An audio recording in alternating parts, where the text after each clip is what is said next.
ছাত্র জনতার আন্দোলনে শহীদ ও আহতদের পাশে যেন ফ্যাসিস্টদের দোসরের নাম না আসে সে ব্যাপারে সজাগ দৃষ্টি রাখা হচ্ছে বলে জানিয়েছেন জুলাই শহীদ স্মৃতি ফাউন্ডেশনের সাধারণ সম্পাদক মীর মাহবুবুর রহমান স্নিগ্ধ।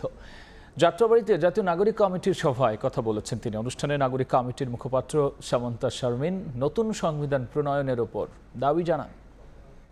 আমার বীর শহীদ ভাইদের নামের পাশে আগের সরকারের কাপুরুষ দোসরদের নাম আমি দেখতে চাই না। খুব ভেবে চিন্তে সতর্কতার সাথে আমাদেরকে আগাতে হবে, যার কারণেই আমরা আমাদের যাচাই বাছাই প্রক্রিয়াটি এত কড়াকড়ি ভাবে করছি এবং সেই অনুযায়ী আমরা আমাদের পদক্ষেপ গ্রহণ করছি। যাত্রাবাড়ির যত আহত এবং শহীদরা আছেন এবং শহীদের পরিবারের যারা সদস্যরা আছেন তাদের মাধ্যমে আমরা নতুন একটি বাংলাদেশের স্বপ্ন বাস্তবে রূপ দিতে পারবো, এটা আমরা দেখতে পাচ্ছি। যে সকল শহীদ ফ্যামিলি এখনো পুনর্বাসন হয় নাই তাদেরকে পুনর্বাসনের ব্যবস্থা করতে হবে এবং যারা আহত এখনো সুচিকিৎসা পায় না রাষ্ট্র অতি দ্রুত পদক্ষেপের মাধ্যমে সকল আহতের সুচিকিৎসা রাষ্ট্রের কাজে তুলে নিয়ে দায়িত্ব নিয়ে পালন করতে হবে।